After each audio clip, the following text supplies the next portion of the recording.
everybody. Welcome, welcome. I'm waiting to see, I thought we were going to have a small class. I guess I was wrong. Um, but you know what? I would still like to take actually a few minutes and have everybody introduce themselves, which usually I don't really have time to do, but I think we could do it. So let's go around. I'm just going to call your names. You'll have something between 10 and 30 seconds to introduce yourself. No more than that. Okay? I'm going to time it. All right. So I'm just going to call your name, introduce yourself, and, if you're working on a film, tell us that as well. All right.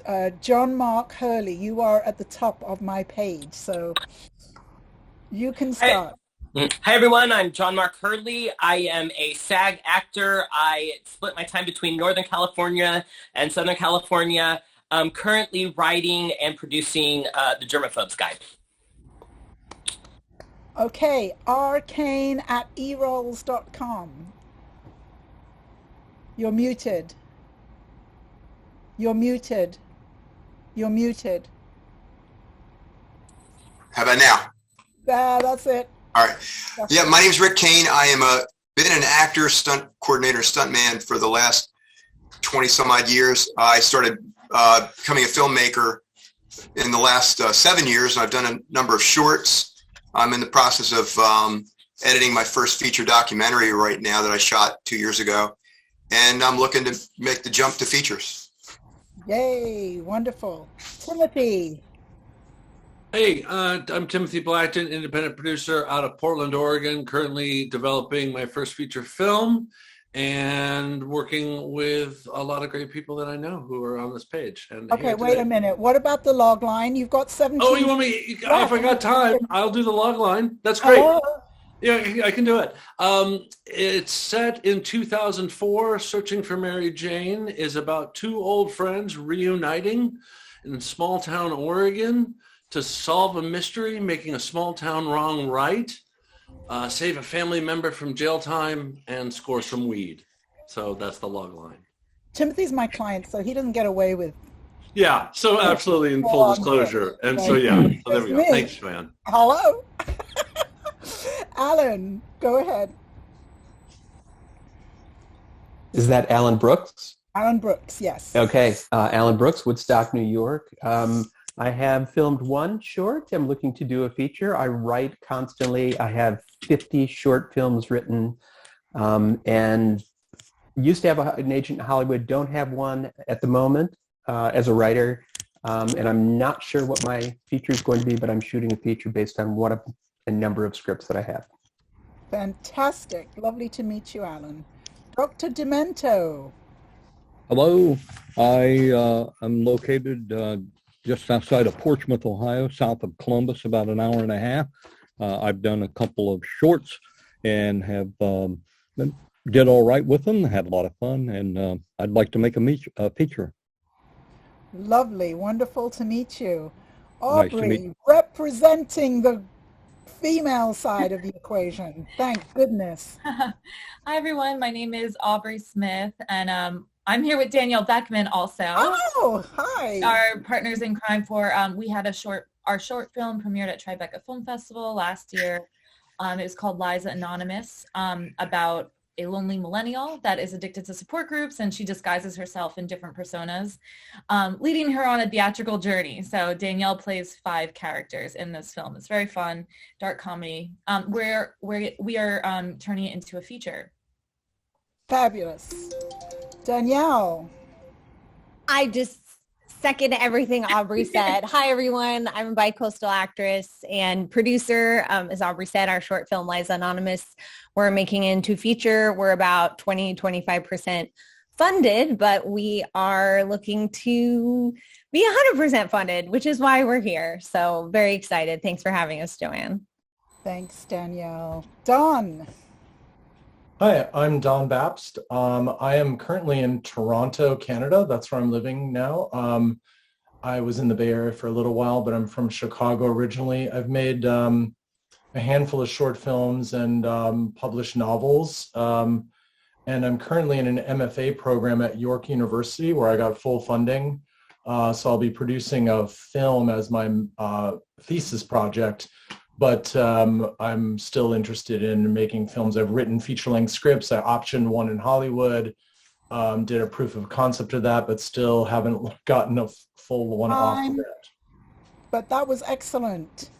Stephanie, thank goodness we're having some female filmmakers rounding out the group tonight. We're just ourselves. 10 to 30 seconds. I'm S.A. Brown out of Atlanta. I have made about 15 short films, looking to make my first feature, and ready to go, ready to learn. Yes, wonderful. Well, this isn't quite working in the order it's supposed to go. Is that Javier? Or Xavier? Xavier, yeah. Hi. Xavier. Oh, fabulous name. Go ahead. Great. Yeah, hi. I'm a director and DP based here in Los Angeles. Primarily been working in branded content and a couple of narrative feature films as well. Developed a couple of my friends' short films, and so I'm looking to get in the process of developing a feature. Fabulous. Welcome, welcome. Rolf, would you like to introduce yourself? Yeah, I'm a concept artist and art director at Disney. And I'm still trying to finish my first short film, which is a sci-fi, and I'm planning to make a first feature film, which will probably be sci-fi themed as well. Is that new? You're at Disney, Rolf? Yeah, I've been here since last summer, actually. Oh, already. Congratulations. Yeah. Okay. Emily Kay. Hi. Yeah, so I am a recent film school graduate, and me and my best friend co-directed our senior thesis, which we just did like a film festival circuit with, which was really exciting. So we're looking to start working on our next, probably another short or two. But we know we definitely want to like transition to features in the next couple of years. Very excited when I saw this. Welcome. Mark Gordon.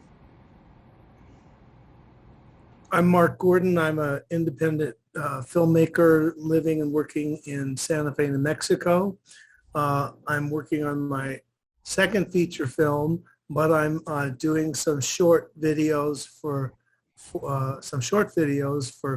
hire, and that's like a vacation after you've made a feature film. What's your first feature? My first feature is Awakening in Taos, the Mabel Dodge Lujan story. You ran out of time, and you're one of my clients, so you're not allowed to run out of time, okay? Okay.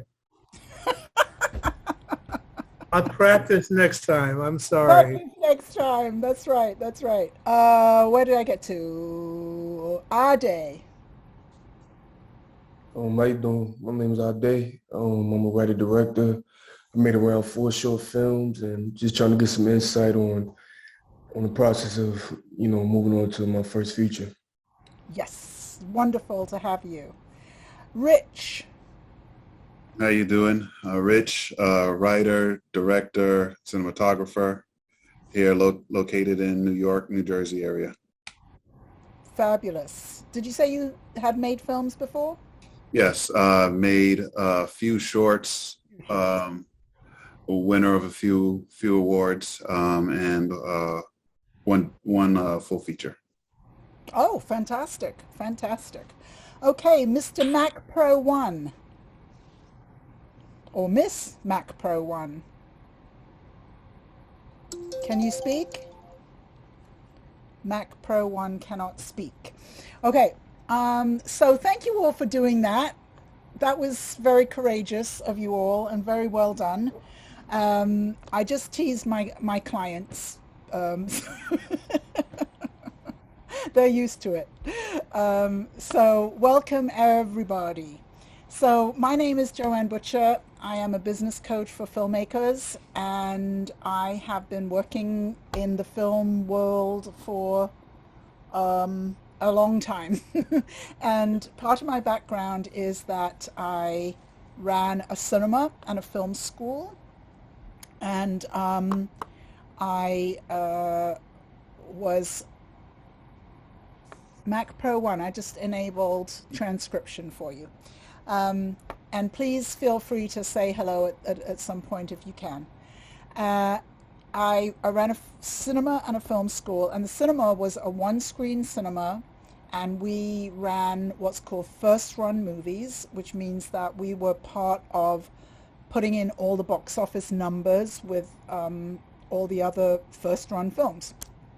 And so I got to work with distributors all over the country, the ones anyway who were making what we call art house films, and then I handled all the press, all the marketing.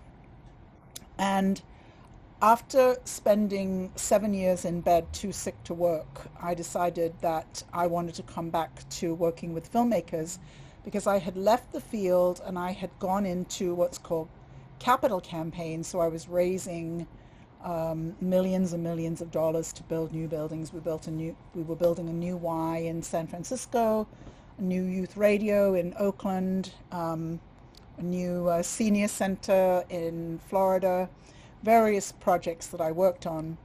And after I had been ill for such a long time, I decided to go back to my first love, which was filmmaking, and my real love. That's what I really loved. And so what I saw was that the experience that I had was, oh gosh, I didn't introduce Lexi. Lexi, could you give us a 30-second introduction? I thought I thought I was off the hook. No. I'm Lexi. I'm a filmmaker, producer, actor. My feature film, The Yellow Wallpaper, is an adaptation of the short story, The Yellow Wallpaper. It was released almost 2 weeks ago in the US on digital. So that's available for purchase, rent, and currently working on a few other projects. And I also work with and for Joanne. So if you have any questions while we're going, feel free to send me a message in the chat, and I'll put my email in the chat as well. Thanks, Lexi. Yeah, the film, The Yellow Wallpaper, came out nearly 2 weeks ago, I think. Would you put the link to the film in the chat, and also one of the reviews? Yeah. One of the really bad reviews where they go on and on about how fantastic the film is. I'll find the worst one. Yes, find the worst one. Mac Pro 1, would you like to introduce yourself? We are still not hearing you. The only thing that I can suggest, Mac Pro 1, is that you come out and come back in. That's my high-level technology expertise with Zoom, is that you log off and come back in, because we're not hearing you, and obviously you're unmuted, but we're still not hearing you. Anyway, back to me. I was talking about me. So yes, I had left film. I was raising millions of dollars for capital campaigns, which I really loved, but I became really ill, and I was too sick to work for 7 years. That is not an experience you ever want to have, and it's taught me a lot about strategy. It's taught me a lot about the efficiency of how to do things and working with less effort to achieve more, I think, is a big thing that I got out of it. Because for so many years I could only work a couple of hours a day, that kind of thing. But anyway, when I came back and realized, no, I want to work with filmmakers, I saw that I had a very unusual experience. And so what that experience is that most of us learn film in the nonprofit world. So we maybe go to film school, we maybe have been to film festivals with our films. All of that is on the nonprofit side of things. But the industry and the cinema that I ran is on the for-profit business side of things. And so I was a filmmaker, I was a screenwriter, I taught script writing, and ran a cinema, worked with distributors, worked with the press, sold tickets. And in fact, that long through line is the entire life cycle of a film. Concept, script, production, post-production, distribution, exhibition, marketing, sell ticket. And what I see is that filmmakers don't understand that is the entire life cycle. And so often they tend to know the one side, the nonprofit side, the education side, but they don't know the rest of it. They don't know all the piece beginning from selling your film, distributing your film, exhibiting your film, marketing your film, and ultimately selling tickets. I don't think I would ever find myself speaking to a filmmaker who thought about selling tickets. I really don't. I just don't think that there's a thing such as a filmmaker who thinks about selling tickets. But in the end, that's exactly what happens in cinemas.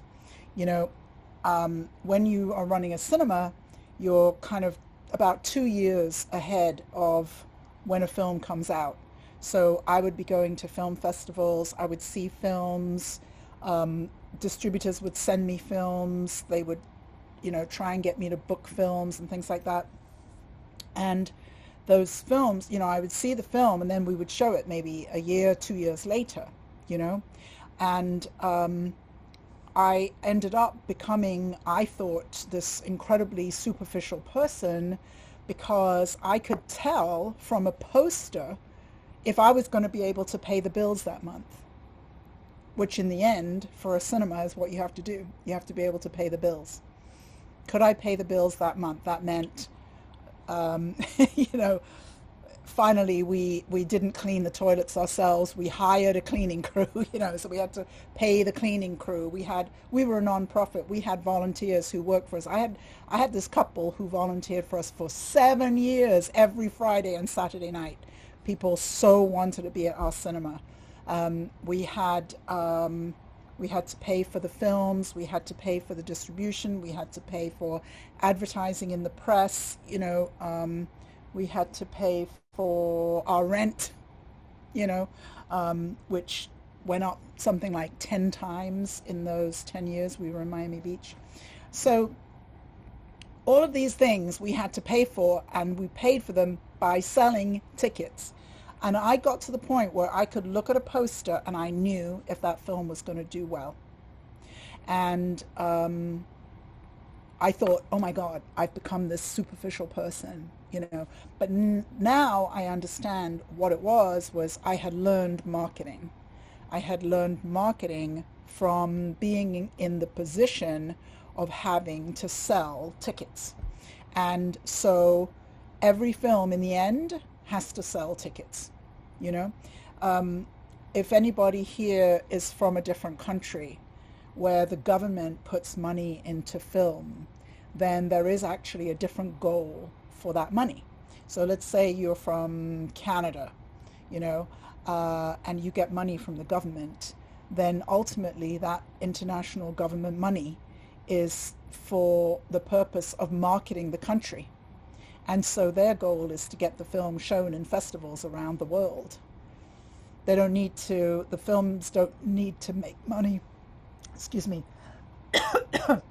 They don't need to make money. They just want to get exposure around the world. But we don't have that money in America. What we have in America is we have to learn how to be able to sell those tickets. And I think sometimes if I could just get filmmakers to think about selling tickets, it would help. You know, it doesn't necessarily mean you make a different film. Most of the time when I go over these things with my clients, they don't decide, oh, I'm going to make a different film, but we just pitch it differently. We package it differently so that we end up making a film that will sell tickets. Okay? So that's very much central to my thinking and to what I do. So tonight I want to talk about a very specific thing, and I'm going to try one last time and just see if we can have the last people who didn't get to introduce themselves give us a 10 to 30 second introduction. So let's start with Courtney Flynn. Can you unmute and introduce yourself? Hi, Courtney. Oh, hi. 10 to 30 second introduction. Okay, my name is Courtney Flynn. I am a filmmaker and a writer. I write everything from TV pilots to feature-length films to I am an author of 4 books that are on Amazon. And I don't know, I'm currently building up a TikTok, so something like random. I decided to jump on that platform. Fabulous. Great to have you. Siva Kumar, can you introduce yourself?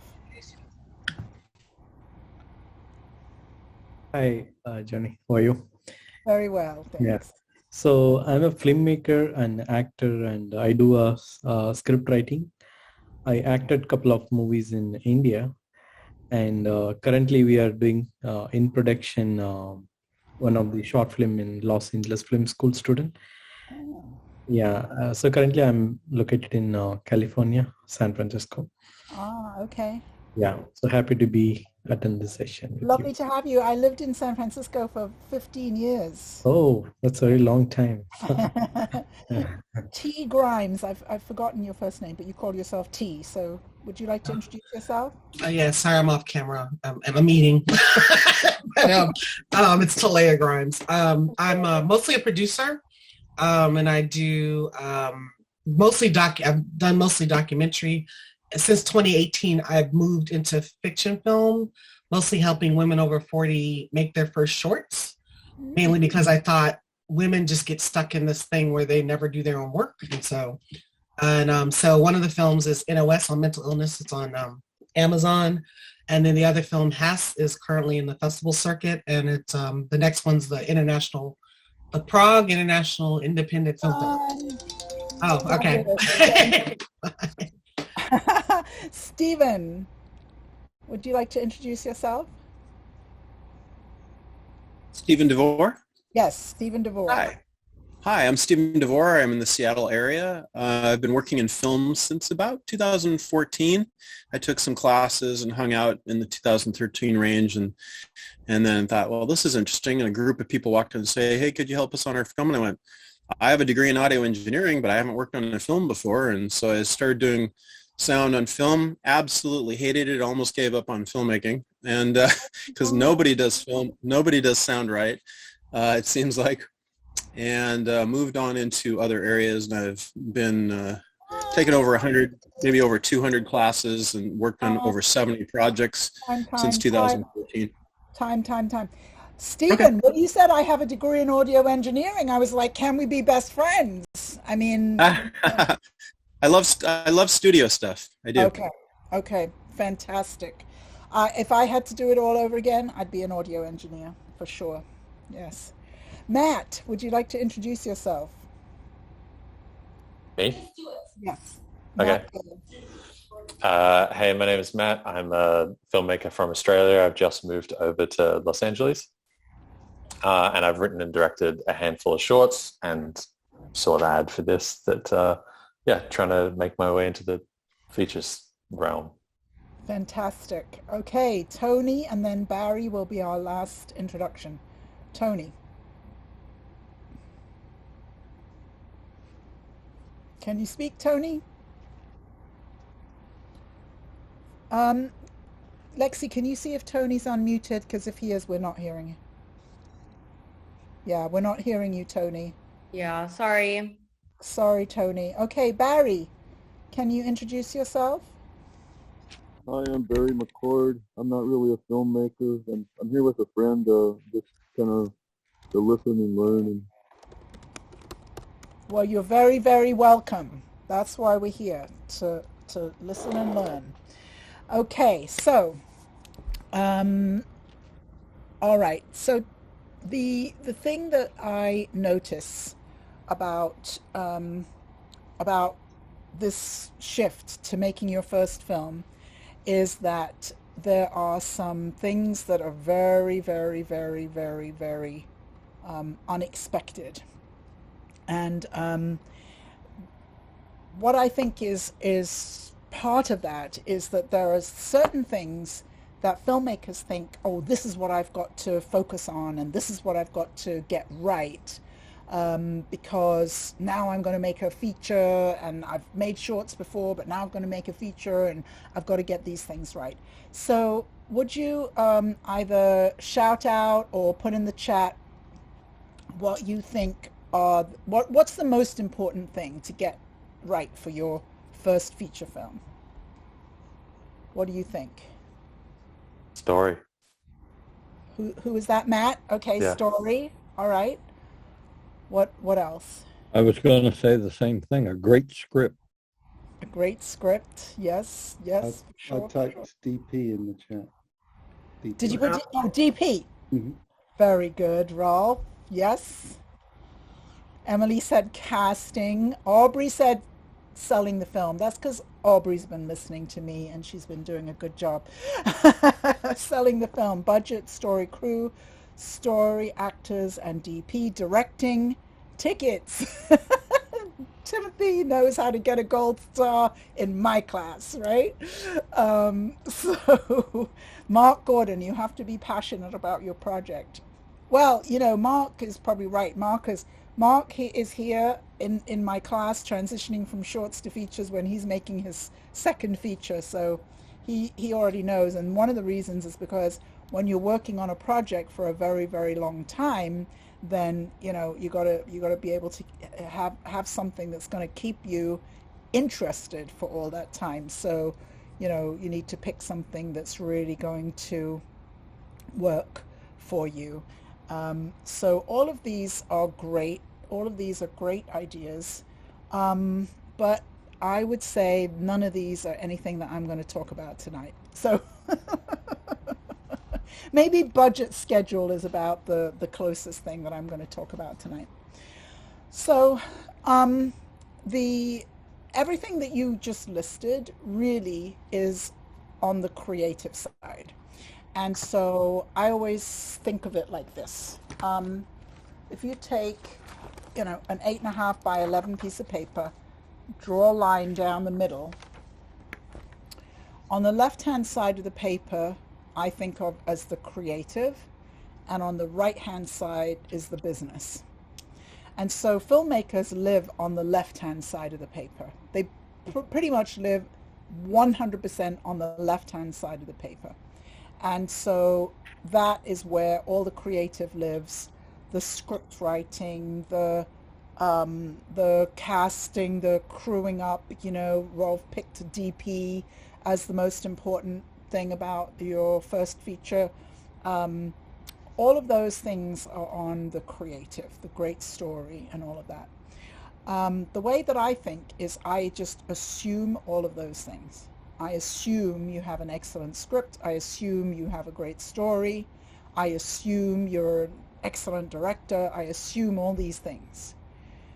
What I want you to do is to just think a little bit over on the business side, because if I can get you to think a little tiny bit on the business side, even if it's only 1 or 2%, then I can get you to be successful. So Aubrey said selling the film. And the way that I think about that is, lots of you said story, having a great story. So I have a methodology that I use with my clients that's called the Film Box Office Success Formula. So success has 7 letters in it. I'm not going to go over this tonight, but success has 7 letters in it. And the first S, as many of you said, for story or script. But for my perspective and what I do with my clients is that has to be a marketable script. So what is it about the script that makes it marketable? And the way that I think about this, when I was saying about when I saw, a film, I would see the film, but I would also get a copy of the poster. I would see, what that looked like, and I eventually got to the point, I guess my 10,000 hours in, I got to the point where I could see a poster and know if that movie was going to sell or not. So how do we know if a script is marketable? Does anybody have any thoughts about that? Does anybody know? Genre. It's got to hit a genre. Audience, like what its audience, like what? Yeah, I guess genre is actually a better word. Meaning, like if it's faith based or not. I can't tell who's speaking. Who was that? That was Talea. Talea. Okay. But somebody, there was a man too. I don't know who that was. Rolf said. Rolf said genre. I was saying, I think I meant genre. I was saying who the audience was, like if faith-based versus horror versus, so it's really genre. Okay, so now I don't want to suggest that everybody on the planet has to make a film that fits into a genre. Okay, I'm not saying that. However, it's really good to think about the fact that there are genres that sell. So I think everybody knows that horror sells, right? Raise your hands. Yeah, everybody knows that. Okay. How are you? What? Just I'm on a Zoom class. Oh, Mark. Taking a class on Zoom. I think I better mute you, Mark. I'm not sure what that was. So all filmmakers know that horror sells, but there are other genres that sell. Thrillers sell. Faith-based, Talia was talking about. Family films sell. That means a family film is a film made for children. So every time I say family, I have to go into this whole explanation. So family is a film made for children, and the lead is going to be under 12 years old. I had a client, I had a client one time, he wrote this gorgeous script, absolutely gorgeous script. It was actually based on a true story, and it was about this couple in the 50s, this Jewish couple from a very Jewish neighborhood in Baltimore in the 50s, and the cousin arrives to live with the family and has an affair with the wife. So it's basically a ménage à trois in this family in the 50s. And he submitted it on the blacklist. I said, why don't you submit it on the blacklist? And I didn't know that he checked the box marked family. I don't know if anybody else realizes how hilarious that is. So he checked the box marked family because it's about a family. And he got this very, very strange review that was very upsetting to him. They said something like, they really didn't see this as being a potential Disney film or something like that. And he was just scratching his head. And it took me ages to figure out he'd checked the box family, But most filmmakers don't know about what family films are. But family films are made for kids. And, I always like to say, like a girl with a dog story. The girl loses the dog and she goes on an adventure to find the dog and, something like that. But there's an incredible shortage of family films, particularly with diversity. How many filmmakers in this group want to make a film for kids? Dr. Demento! Who else? Someday I would, but not right now. Not right now. Right, Rolf. Okay, Tony says, Rich says yes. Tony says yes. Okay, there is a huge, huge market for family films. I work hand in hand with a distributor, and every now and then he forgets. He knows all of my clients' films. He knows all of the films that are coming down the pike.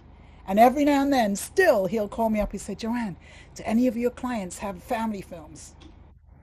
Because there's a huge lack in the market.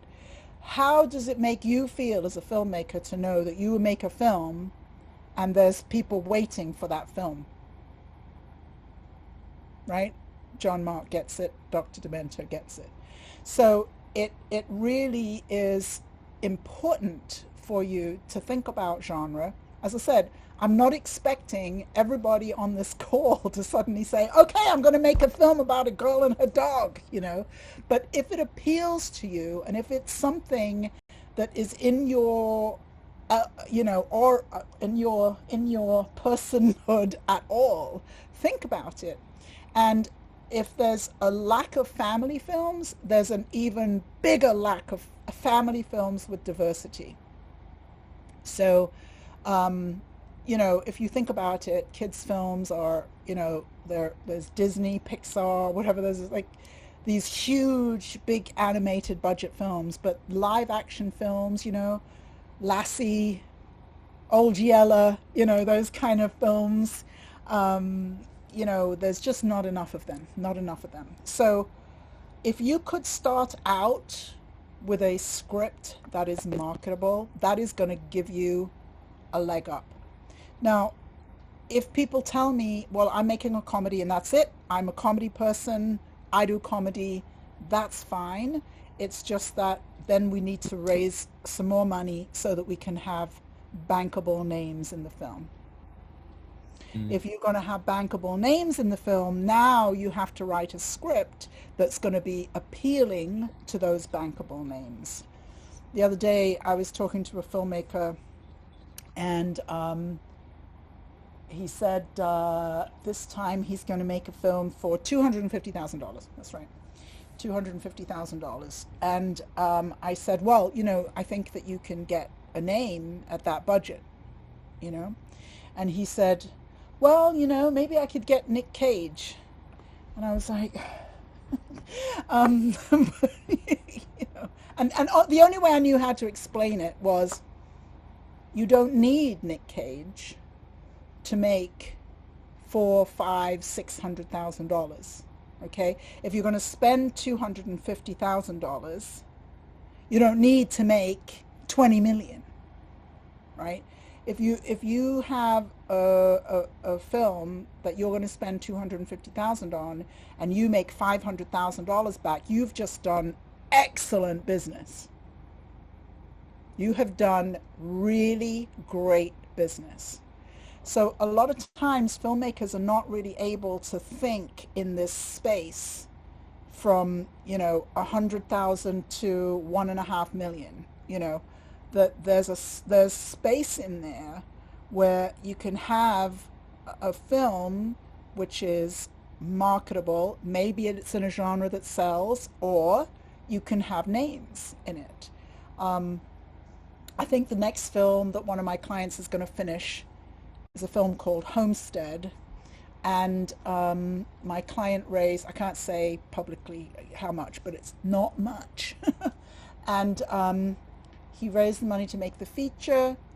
It was his first feature, and he put an ad up for casting, and he got a message from an actor. None of us would know her name. No way anybody would know her name. However, she has played, this was a horror film, and she has a name because she is in the remake of I Spit on Your Grave. So in the horror world, that's a big hit. I've never watched it. Even if I had watched it, I'm sure that she didn't have a huge role or something. But anyway, she has a role, she has a following. And she said to him, you know, I will be in your horror film, offer only. He said, what does offer only mean? I said, it means she's not going to audition.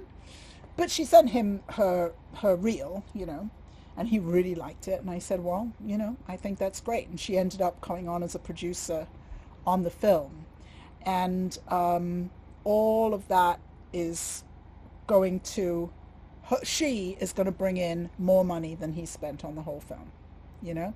Then she brought in another person, another actor, who is a moderate name in South Africa. So now we're going to make the same money in South Africa, you know, or more money than the film is worth by selling it in Africa. So all I'm saying is that it's very easy for filmmakers to be talking $250,000, $300,000 and then think that when I say a name, I mean Nick Cage. Okay, there's about 10,000 actors between the one I'm telling you about and Nick Cage, you know, who can all bring money to the film. So what's amazing, Lexi? You wrote in the chat, that's amazing. Oh, just everything that you're talking about. And I was just going to add something else in the chat Oh, about yeah. how we talk about this in Clubhouse a lot. Mm. Oh, yeah. Join us in Clubhouse on Tuesdays. Oh, tomorrow. So my success formula, 7 steps, starts with creating a marketable script. And there's a number of ways to think about that. But all I'm saying is this is the same story, but thinking about how we're going to be selling those tickets. So taking your story and thinking about selling tickets. You know, how do we do that?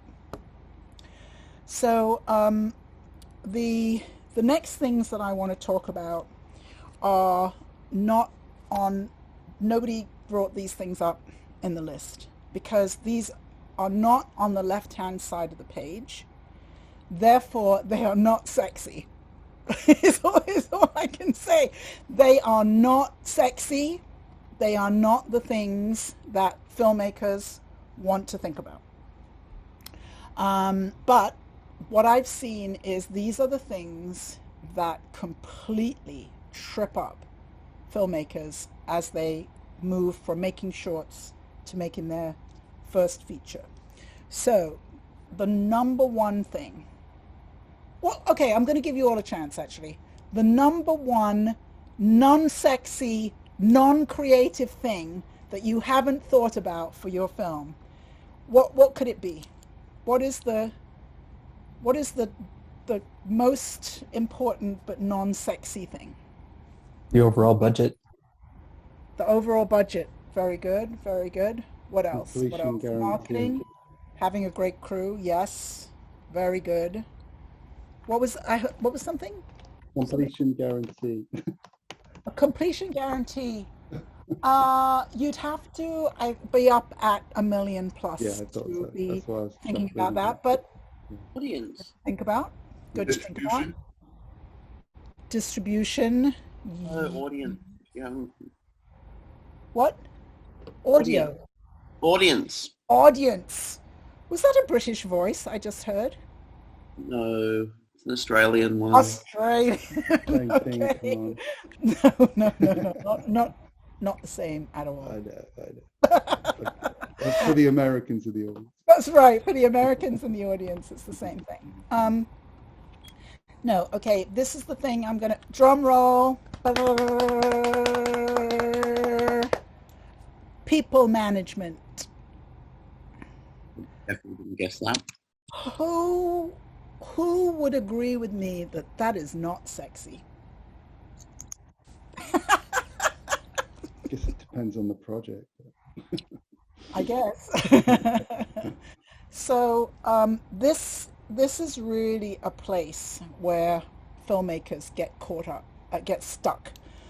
And I think it's because when you make a short, you make a short on 1 or 2 days maybe, but the people management piece is absolutely essential. Actually, Lexi just brought up about Clubhouse. So about a year ago, I was on Clubhouse one night, and we had all these like big-time Hollywood producers in the room. And the question of the evening was, what's the most important thing for a first-time filmmaker to think about? So the first person said,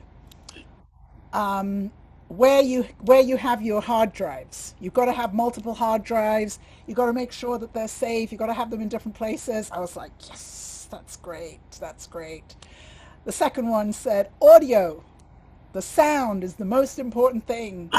And you've got to get your sound right. And I was like, that's great. Absolutely correct, And then it came to me, and I said, you have to be able to fire people. And there was this silence. It's just complete silence. And I said, well, this is my thinking. You know, if you have a very small budget for your film, the only people you can have working on your film have to be 120% committed to making your film. If they are there complaining that they didn't get paid enough, you did not pick the right person.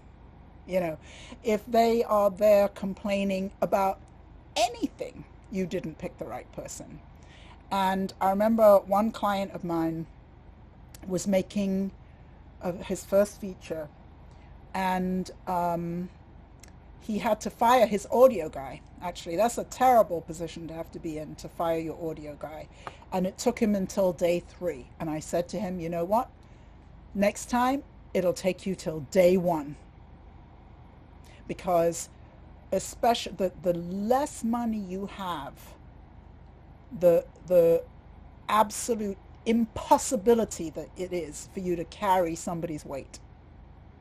You know, one time before COVID, in one particular month, I had 4 clients shooting feature films in the same month. And I was like, and anyway, so I went over to one set in Sacramento, and the producer came to me and he said, we're having some problems with the director. And I said, shall we fire him? And he was like, no, no, no, no. And I said, well, what's going on? So he said, well, you know, and he told me some things. And I said, ooh, that doesn't sound good at all. And the director had been our last hire. We had all the crew really from the first feature that we made. But the second one, the producer of the director of the first one was producing this one, and we hired a director. And I said, okay, this is what we're going to do. I said, I'm only here for 1 day, so I'm going to play bad cop. And you all are going to continue playing good cop. So we called him in. There were 4 of us in the room. I'll never forget, he was standing up. He was about 6'2", former military guy, standing up. And I was sitting down. And I said, this is how it's going to be. We're going to do this, we're going to do this, and we're going to do this. And he argued and argued and argued, and I said, okay, then. I have reassessed. This is what we're going to do. You are going to be the co-director, and you're going to work with somebody else until such time as we feel you can go back to doing it by yourself, okay? And I walked out the room. And he just went off. He went to talk to the producer. He got on the phone. He was like, ah. And so we put him on with the director from the first feature. So they were working together. And 2 days later, they fired him. But would have been easier if frankly, it would have been easier if we hadn't hired him in the first place, because I said, do not hire this guy. So the length of time it takes to fire when you have the wrong person is all just kind of, wasted time. It's all wasted time.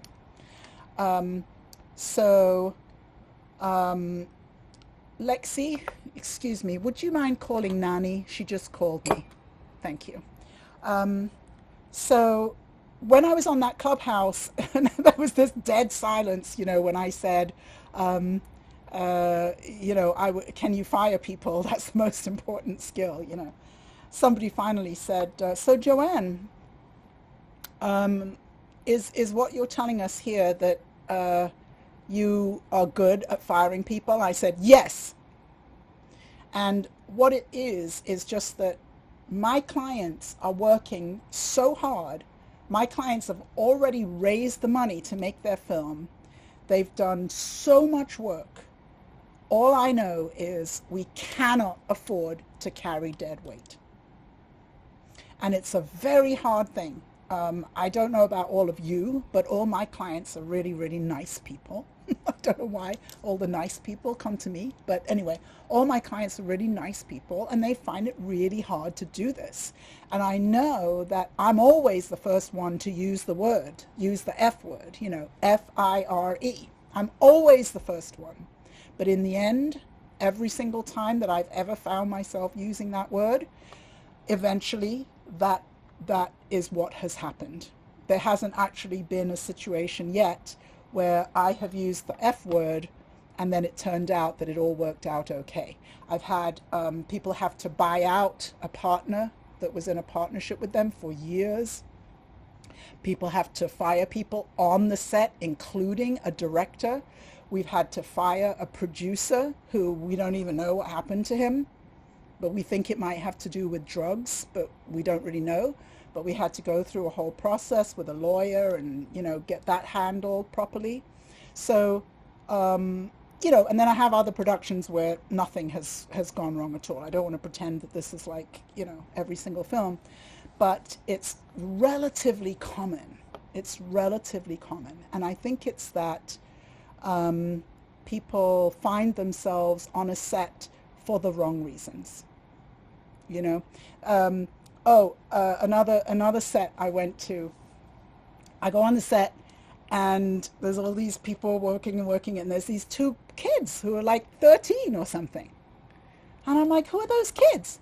And they said, the director said, the first day that we were shooting, we went to pick up one of the cast from the hotel, and these two kids saw us and they said, what are you doing? And we said, we're making a film. And they said, can we come and help? So they ended up with these two 13, 14-year-old boys on set. And they were just standing around really not doing anything. So I said, let me see. So I said, hey, would you mind going up to the upstairs bathroom where the makeup person is working and see if you could clean it up so that we could actually use it as a second bathroom, because we only have one and we have 40 people on the set. So, and they went, yes, and they ran off.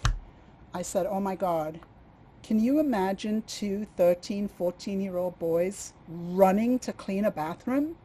Hello, those guys are going to be on every single film from now on. They are going to have a job in the film industry. That was my little test. I didn't really care if they cleaned the bathroom or not. I just wanted to see how they reacted. That's all. I just wanted to see what they would say. They said, oh, yes, and they ran. Unbelievable. But that's the person that you want on your set. Those are the people you want working on your film. I'll just give a final example. I have a client making a film to do with sexual abuse, and she is one of the subjects of her film. And we put up an ad for a DP, and we said we want a DP for $1,500 a week for 2 weeks to come and shoot this film. And I got a lot of responses saying, you mean $1,500 a day? Because that's the rate. That's the going rate for DPs. And I said, no, $1,500 a week. And my client said, well, who's going to come and work for $1,500 a week? And I said, firstly, you're making a film about sexual abuse. You're a subject matter of the film who's been raped and beaten and has traumatic brain injury. And I am not going to see you raising more money than you've already raised to make your film. And there will be people who will want to work with you on this film. And she ended up with 2 DPs who were fabulous, who'd made many films before they came to make her film. So that's what you want. You want people who are there because they are dying to be there. And I totally believe in everybody gets paid. In all my clients' films, everybody gets paid.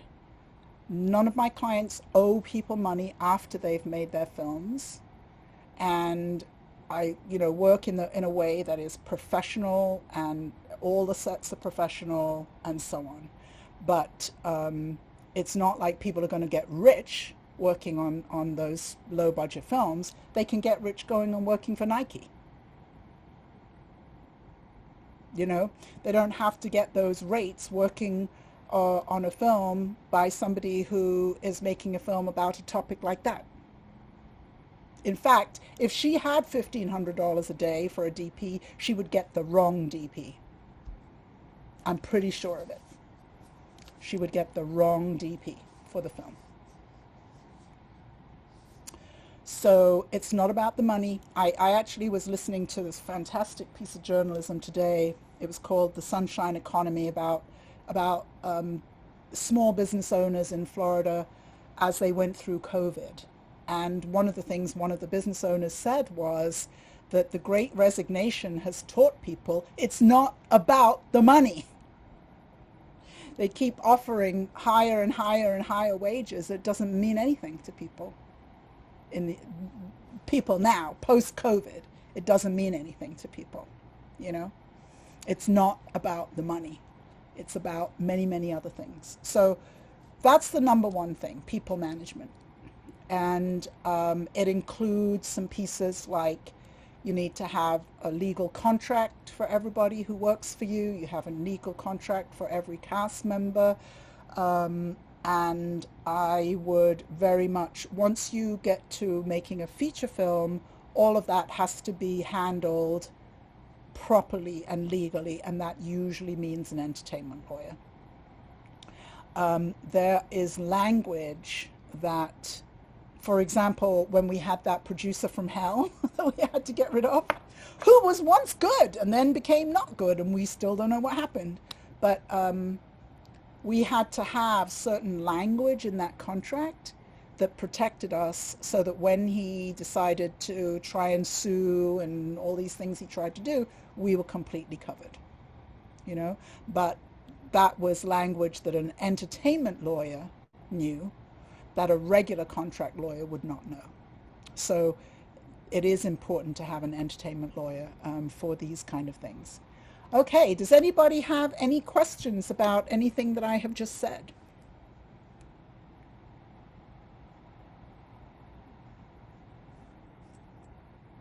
I'm curious, you keep referring to your clients, but who are your clients? What's the core of your clients? Oh, well, thank you. I didn't even ask him to do that. So my client, I work with filmmakers, and I help filmmakers on all of the business side of the equation. So I sort of leave my clients with their on the craft side, on the art side of things, but I help them. Timothy is one of my clients. Tell Alan what it means. Okay, yeah. Joanne is an oracle. She is a guide to get you to where you want to go. And she does it in a way that is so efficient and elegant. And the way she says the word cash, you can't do anything but want to raise cash. And it's about the business. This is about, she'll get you through the business. You want to get your stuff out there, you want to get it made. Yeah, that's the business. So there is, how's that for testimonial, Joanne? That was great, Timothy. Thank you. I owe you a letter, an email overdue that I'll write this week. I promise. Please. I'm sorry I've been out of touch. No, I love to get updates. Mark Gordon, please tell Alan what it's like being my client, or what I do. It's fabulous. It started off great. I wouldn't want to make a film without having her on board. She's like having, your consulting producer who's your coach. And the first time I met her was the first time I met her, I said to her, "What do you do?" And she said, "Well, I work with filmmakers who have just gotten one or two feature films under their belt, and you need some career coaching." And she said, "And I promise you that the money that I give you, that if you don't make it back in, 3 months or 4 months, that I'll give you a refund." And so a week before I signed with her, she got me a job for like 5 times what she was charging me. It was like the easiest check I ever wrote. And she's wonderful to work with. She doesn't pull any punches. She knows what she's doing. She's got a great attitude. And right now I'm working on my second feature film, and I'm really glad that I have her to talk to, because I really don't know what I'd be doing right now if I didn't have her coaching. But it's really making my life easy, and my work, what needs to be done, is really clear. That's true. That's true. Well, thank you so much, guys, for that. Alan, I've never had anybody ask me that question before in a class. It clarifies a lot. Thank you. Yes. I have this methodology. It's funny, somebody last week said, oh, I'm sorry, I'm not going to sign up to do your seminar. And I was like, seminar? Oh my God. I don't really think that's what I do. I help people raise money and make movies, is what I do. And there is a lot of teaching and there is a lot of coaching involved, but my goal is to turn filmmakers who are artists into entrepreneurs who can raise money, And in fiction, it works one way. In documentary, it works some different ways. But it's really about having you all take all of the knowledge and the skills and the experience that you have and turn it into a profitable enterprise for a sustainable career. Those are the goals that I have for my clients, and that's what we work on. Sometimes I can explain how I do it, and sometimes I can't. Okay, so people management. I think we got that. We got that one. So the next one that I want to talk about that is super not sexy is raising money. And raising money is, well, sometimes it's kind of, sometimes I meet filmmakers, it's just like a mystery, they're just like, I just don't know how that works. This is even more common. I talk to filmmakers who never bring it up as an issue.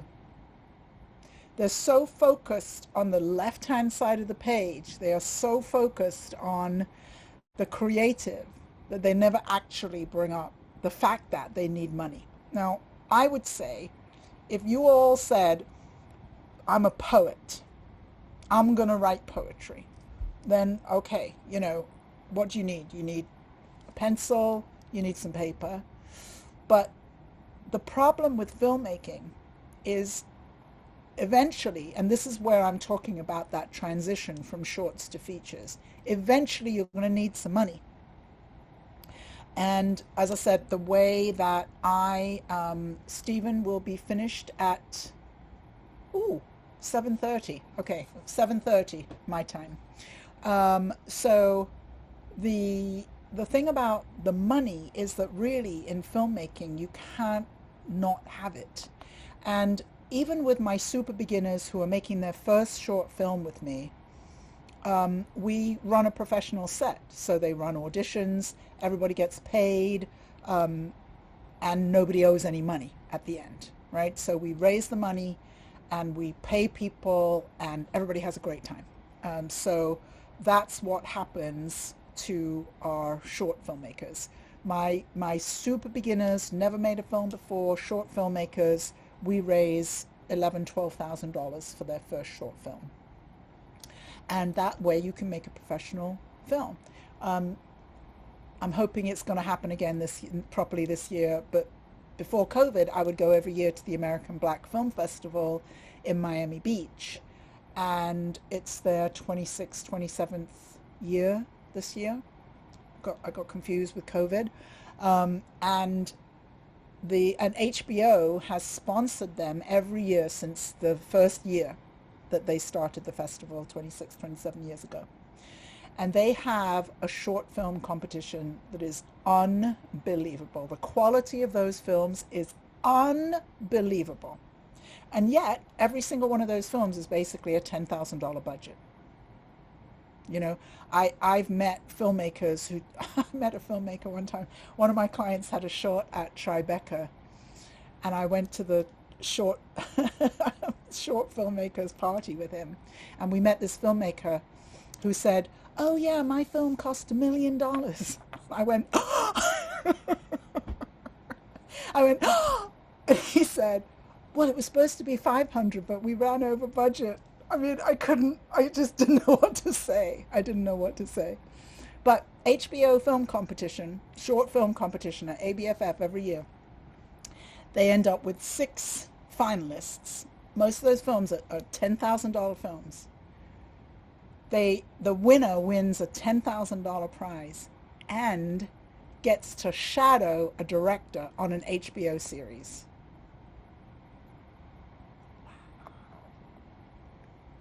So anyway, you know, I mean, I have clients who, you know, I had this one client who's making her first film, but she was more mature. She had a network. She was like, "I want to raise $18,000 for my film." And I was like, "You know, you can, but I'd like you to persuade me why." You know?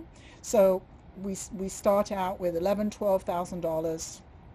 Some of them raise more. One of my more mature filmmakers made a short film and raised $35,000. But that wasn't her intention. She set out to raise 15. She raised 35. But you know, when it comes to making a feature film, in my methodology, everybody gets paid. Nobody owes any money. Nobody's on deferral. We don't do that. We raise the money and then we make the film. And so I don't think that you can really advance your filmmaking career without learning how to raise money. You know, you really need to learn all of the different types of fundraising that there are, and you know, become really good at them. And if you want to keep increasing your budgets, you know, I just reconnected with a colleague of mine who does product placement. You know, but if you want to have product placement, then you really need to be at over $1 million, and you need to have names in your film and da-da-da. But there are many, many, many ways of making money with films. And one of the most important ways is distribution. And I work very, very, very closely with a distribution company. So all my clients know exactly how their film is going to get distributed. They know where it's going to get distributed. You know, and as I said, you know, the distributor and I talk all the time about, you know, which films are coming and what's happening. So all of those pieces, whether it's, another thing, I was working recently, I was consulting with a documentary organization for women filmmakers, Black women filmmakers. And I had 5 projects to consult on. And they all had done pretty well with grants. So they all had raised about $100,000 with grants, which is a very, very competitive way of raising money. One of them had raised, I think, about $2,000 from individuals. And I was like, what? I ended up just sort of making the same speech over and over and over again, which was, you've done great, but what about all the other ways you can raise money? What about the foundations, the corporate sponsors, the individuals, you know, it's like there's so many different ways of raising money. Why would you only go with one, you know?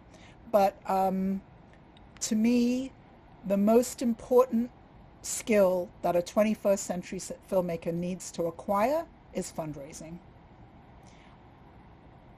I don't know if you all find that sexy. Mark finds it sexy. Thank you, Mark. But, you know, at least we can become professionals at it, and we can get good at it. We can build those relationships, and we can be presenting business opportunities for investors, as opposed to, oh, well, I'm so passionate about this film, you know, it's going to get made. So thank you, Talia. Thank you. Very sexy. Yes, I think fundraising is sexy. But one of the things that makes it sexy is when you have more confidence about it, you know, my clients are amazing at pitching, and I tell them, you know, anytime you see a competition, enter it because you're going to win. So ideally, you can pitch verbally very well. You have materials that will really sell your film, and you'll be able to raise money in a whole bunch of different ways. So, okay, the final, not very sexy, on the right-hand side of the business page is your planning. So I think Talia also got the gold star for at least saying budget schedule, she said. Yes, so scheduling software I think is really important. There was a software I used to use all the time. The company is closed and I'm just like heartbroken about it. But you can basically find scheduling software, anything from dirt cheap to Studio Binder now has come down to about $400 a month. But here are some tips for picking your scheduling software. One is it has to be in the cloud so that everybody can be on the same software. And when you bring on your first AD and they say, oh, I use a different software, you say, no, you will be using mine. Could we all practice that, please?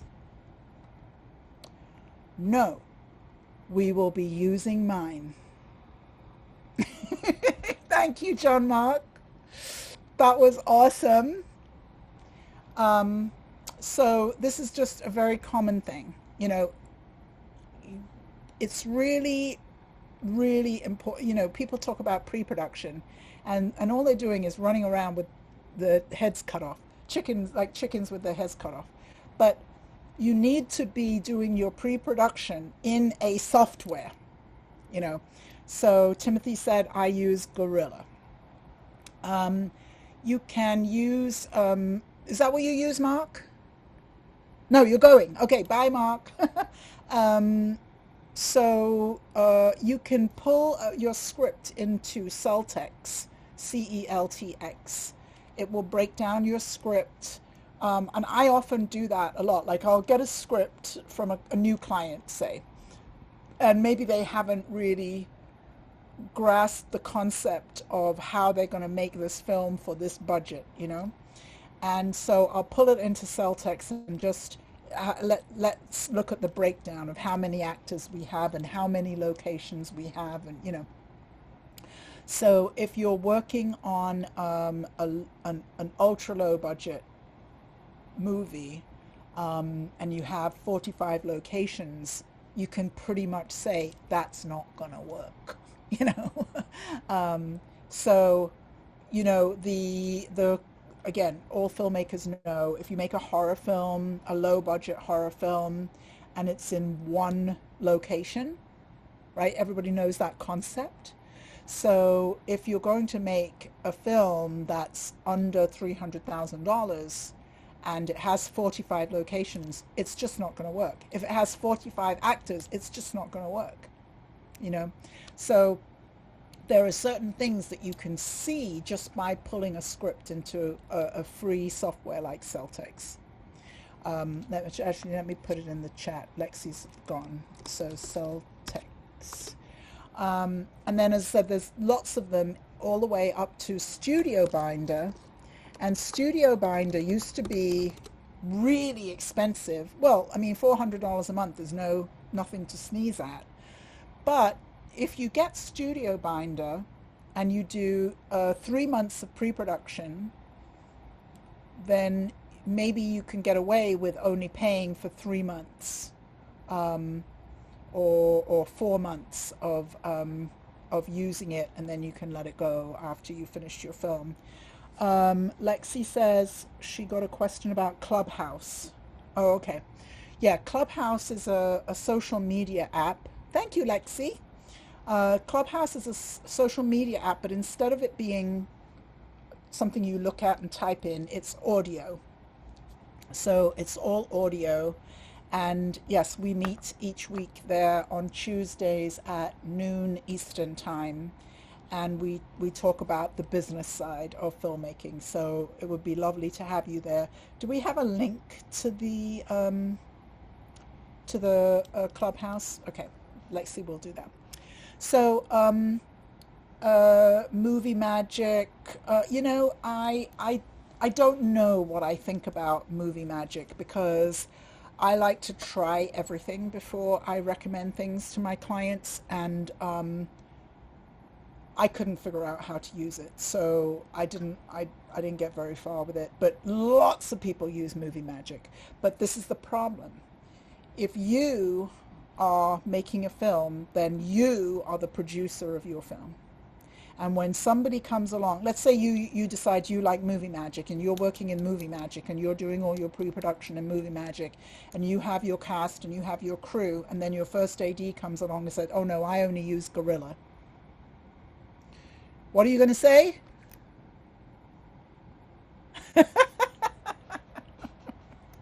You'll be using what I use. Using magic. I have no problem doing. Yeah, I do that. Yes. Right. I used Studio Binder my last short, and it was fine.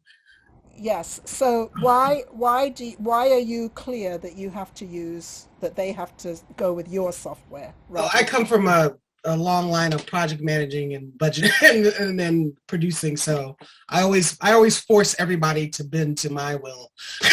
So, and it just gets confusing. Everybody has literally all these people have different things they're using. So you gotta sort of make everyone bend to what the production is using. See, the problem is that no matter how much prep you have done, if the first AD is allowed to come in and say, we're going to go with my system, suddenly all your prep is out the window. Exactly. All the prep has disappeared and gone. And right. So really, we're back to issue number one, managing people. Also, you're not familiar with the whatever system the AD, you don't even know it yourself, so it's just a mess. That's right. So what is easier to do? Is it easier to say, no, we're going to be using my system? The easier thing in the moment is to say, okay, well, then you know what you're doing. So, but it's just a mess then. I also ask that when I'm hiring when I'm talking to ADs to hire, I find out what they've been using, and I tell them I'm using this, and are you going to be able to adapt? And then that helps me make a decision. Absolutely. And one of the questions I often find myself asking my clients is, whose film is this? And often, and this is often an issue that comes up on the first feature, which didn't come up on the shorts, but on the first feature it will come up. Whose film is it? And you have to be willing to be the boss, and the boss is the one who chooses which system we're going to use, and the boss is the one who hires the people who are the right people, and the boss is the one who makes these decisions. So it's really important to be clear, this is the system we're using, because in the end, you're the one who's going to have to pay the bills, who's going to have to be able to produce all the paperwork when you get distribution, and be able to show that everything was all done legally. And you're going to have to be able to come up with those contracts and all of that stuff. So if you have it all in one place, it's going to make your life, well, it's already a lot of work. So if it's all in one place, that's just at least, a help. So I saw Xavier, well, I'm not really talking about working on other people's productions. I'm talking about, running our own productions. And in my methodology, we are running a professional organization, so we would not expect our employees, our crew, to be paying for things. We would expect to pay for them. So Right, and that's awesome. I think I was just trying to make sure that was clear for people, because when I've done my own productions, the same way, like they're gonna be added onto my system, but I have freelance with people that expected me to then pay for that system, which has been either work that I decided, well, I'm not gonna work for you guys because that doesn't sound right to me. No, So I just wanted to hear what other red people. flag. It's a red flag, right? Exactly. Yeah. When they ask you to pay for something like that. So yeah, it's like, oh, bye. So all right, so those are the three things: managing people, raising money, and then having your scheduling software so that you can, send out nice casting calls, crew time. Everything is all there in that one system. And it was in the chat, Stephen, that somebody brought up that they would be hired on a production and be asked to pay for the scheduling software, and like, red flag.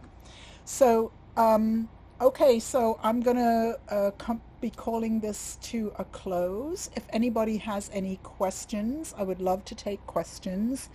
And I also want to say that if you would be interested in working with me, and I don't run a seminar, I don't teach a class. I guess I do teach. I do definitely teach, but I really am all about getting my clients to raise money and to make films, and that's it. That's what we do. Lexi, you're still here. Can you put the thing in the chat with my calendar? So if you would like to talk to me about working with me, I would love to talk to you. Pick a time in my calendar and we'll talk about it. And yeah, we will raise money and make film. And that's what I do. I don't really know any other way how to say it. I have a methodology. It has 7 steps, blah, blah, blah. But basically, I help filmmakers raise money. And I work with filmmakers at all levels. I have a filmmaker right now. We're raising $2 million to make a documentary. And I work with people making their first shorts at $11,000, $12,000. So, and everything in between. But I really specialize in this sweet spot of how are you going to make your first film? And how are you going to make that film and get distribution? Because I think that's where to start. Okay. So I have one question. Do you go up to 5 million for features? Yeah, I mean, it doesn't really matter what the amount is. Budget is, okay. Yeah. All right. Because, but there has to be an appropriate business plan. I got an email today. This is my life. I got an email today saying, would you produce our $27 million movie? Can anybody tell me what I wrote back? I asked somebody today this, and they couldn't get it. What would be my question if somebody said, will you produce my $27 million movie? That's an impossible number to fund. It falls right in the middle. Of what? In the middle of what? It's not big budget enough to attract a star, and it's too big for the tiny studios. Hello? What? Hello? Really? What? I don't know. That's my experience. I have a little experience with that budget, budget area. So all I wrote back, I said, was, who are your names? That's all. I know that people who are writing to me because they haven't bothered to find out how I work, they haven't bothered to find out what I do. They're randomly sending things around. I know that they haven't done anything to figure out how they're going to make $27 million on a movie. It happens all the time, I swear. All the time I get those emails. We want to raise $27 million. Based on what? Based on what? So the only way you can raise money is when you have a business plan that's going to work. And I don't mean writing out a formal, 50-page business plan. I just mean that there has to be a plan in place. If I'm going to raise $100,000, how am I going to raise 100,000 back? If I'm going to raise $1 million, how am I going to raise $1 million back? If I'm going to make $1 million back, if I'm going to raise 5 million, how am I going to make 5 million back? It doesn't matter what the amount is, but we've got to know how we're going to make that money back. So it has. And any other questions? Did I have one more? Yes. Do you want people to come to you with the talent already attached, or can they still? Okay. Yeah. No, that's part of all the work that we do, that we do together, is work on all that stuff. Okay, thank you. Any other questions? I have a question. Dr. Demento, how did you get a name like Dr. Demento? You're muted. Oh, there you are. I just picked it. Oh! Of course, you probably are familiar with the series, yes. The syndicated Dr. Demento, and so I just kind of played on the same thing, only I put an I in there. Yes. And I had a production company back in Pittsburgh, and we did over 1,500 projects, and mostly television programs, commercials, documentaries, and the sort. And so rather than use my name, I wanted to pick a name out of the air. So I said, I always liked Dr. Demento, and so I'll just go with Dimento. Dimento, lovely. There you have it. Any more questions? Yeah, can you talk about your first steps with people who are doing this for the first time and don't even have anything to bring to the table, like a script? Maybe they have an idea or something like that. Oh, I love it. Oh, thank God. I'll tell you what. When you are stuck at that place, this is what I found, John Mark. Filmmakers get stuck at certain places. It's not you, it's the place, So what happens is when we start working together and you're like, okay, I have an idea, but I can't write the script. I just have some tricks. This is the part where I don't know how I do things. So I have this client, she's making her first feature with me. And our first session together, she was like, I have this idea, but and I'm like, and then I do this thing. I don't know how I do it, but it's like click, click, click, and she got it. And then, and now her, it took her 2 weeks to write the script. So what I found is that when people are stuck at that place, I have to do some things. I don't know what it is, what I do, but it's click, click, click, and it's something to do with knowing you have the distribution. Mm-hmm. Because what I find is that filmmakers get stuck on that left-hand side of the paper is what I call, it's a sea of creativity. That is the sea of femininity. And they're drowning in it. And when you can put some things in place that are basically the masculine, I don't know if I'm speaking in a way that makes sense, but the masculine, is like dates, times, oh, well, what if we pick 2 weeks from now for you to finish your script? Can you get me this by then? Those are the things that everybody needs, and the analogy I have is if I said to you, John Mark, there's this huge tree outside my window that needs to go. Can you help me with that? Can you get rid of it? I'll pay you. Will you get rid of that tree? Yeah. Every film producer can figure that out. I don't have to show you how to move the tree. You're going to Google it. You're going to figure out, you're going to hire this person. That's a producer, right? You don't know how to move a tree, but you can figure it out. So when you're trying to work in that sea of creativity, that sea of femininity, which has no boundaries and things, it's hard. But if I gave you a deadline to do something, you would do it. So I can provide that. I can provide that structure, deadlines, things like that. And I'm very nice about it. We don't do any yelling. But I had a client was stuck. He wanted to write his first feature, and he was stuck. And then one day he called me. He said, "Oh, he's from Tobago. He said they have a competition in Trinidad, and some British thing they were doing, and they're gonna have a screenwriters seminar." But he said, "But there's one problem." And I said, "What's that?" And he said, "Well, you have to enter with a feature film." And I said, "Well, you're working on a feature film. What's the problem?" He said, "Well, the deadline is in 7 days."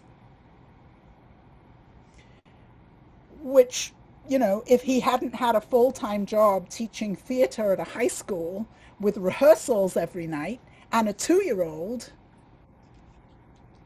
might not have been too bad. But I worked something out where he did a piece every day. He got his film in, which was already a huge victory, got his script in time for the deadline, and he got picked for the seminar. And then he got a Fulbright to go to film school in America, which was his dream. But all I'm saying is that I can provide those pieces that are, I don't know why I'm speaking like this, but for some reason I think you get it, but that are the masculine that doesn't exist on that left-hand side of the paper when you're just trying to dream it up by yourself. Yeah. When you start to make that connection between this is my idea, but I have to sell tickets, once you make that connection, it's like, okay. All of that, there's benchmarks and deadlines to get there, Thank you for that fabulous question. Any more questions? Otherwise, I'm going. This is super fun. Oh, who was that? This is Rich. Let's say you were able to get your movie done with no budget, and now you need money to pay these people back. Can you help with that? Oh, so you've already made the film? Yes. Okay. And how much do you owe? $500,000. Is anybody going to break your legs? The protagonist. Okay. As long as you're not in the breaking leg world, we're good. But basically, you need distribution for your film. Okay. That's what you need. You need distribution, and you need to start making money on your film. No problem. So definitely get in touch with me, Rich. But that's what you need, distribution. That's how it works. You've got to sell your film. You can't just make it. You've got to sell it. So please get in touch with me. Any more questions? Xavier, were you on that Fred Williamson film? Was that a film that was made in Oakland? I'm trying to think. I feel as though I know who that film maker is. No, it was down here in LA. We shot it last July. It's called Devil's Triangle. Oh, okay. And do you have distribution already? It's on Amazon Prime and Tubi, I believe. Oh, it's already on. It's already have distribution. Yeah. Yeah, I shot that one. I was DP. Awesome. Yeah. I've heard that Fred Williamson is somebody you can get in movies. Yeah, he's a lot of fun. Yeah. Like he sounds like he has a really good time. That's why he does it. He really enjoys himself. Yeah. Yeah, he's fantastic. Nice. So I'm hoping that I will be hearing from some of you and get to have conversations with you, talk about working together. And this was super fun, and I'm really glad that Danielle, Danielle is making a really good point here in the chat. Movies are sold 3 times. The idea is sold to investors, the finished film is sold to distributors, and then it is sold in the theater as well. Then people pay tickets. I would actually also say that there's another thing to think about with films is that they are sold so distribution is also more than one sale. So They get sold in the theater. They get sold to TVOD, SVOD, AVOD, all these different windows where the film can be sold. So a film is a commodity that actually gets sold over and over and over and over and over again. That's one of the things that makes it such a great business opportunity for people, because it's going to get sold and sold and sold. So Rich, we definitely need to talk. You've got to get that film in distribution. All right. Good night, everybody. This was so much fun. I hope I will be speaking to you soon, and so that we can raise some money and make a movie or Thank you, two. Johanna. That was wonderful. Thank you. Whoever said Thank that. you. Thank you. Alan, have a great night. Thanks. Thank you. Bye. Bye-bye. Okay. Lexi, I thought you were leaving early. I decided to hang out. Thank you so much. Thank you. Of course, thank you. All right.